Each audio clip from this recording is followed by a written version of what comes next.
sfolgorante la vetrina, piena di balocchi e profumi, entra con la mamma la bambina, tra lo sfolgorio di quei lumi, comanda, signora, cipria e colonia cotì. Mamma, amore, mora la bambina, mentre pieni di pianto agli occhi per la tua piccolina, non compri mai balocchi, mamma, tu compri soltanto i profumi per te.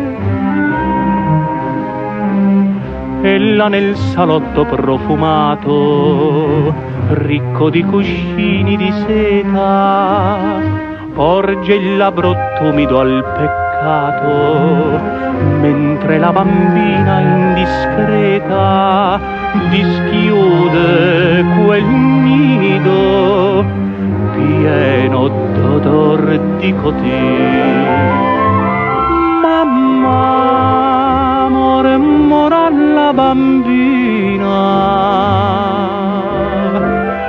mentre pieni di pianto agli occhi per la tua piccolina, non compri mai balocchi, mamma, tu compri soltanto i profumi per te.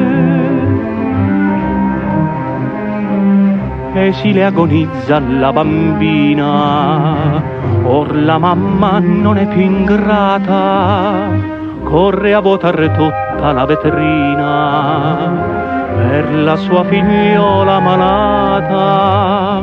Amore mio bello, ecco i balocchi per te. Grazie, amore, mora la bambina,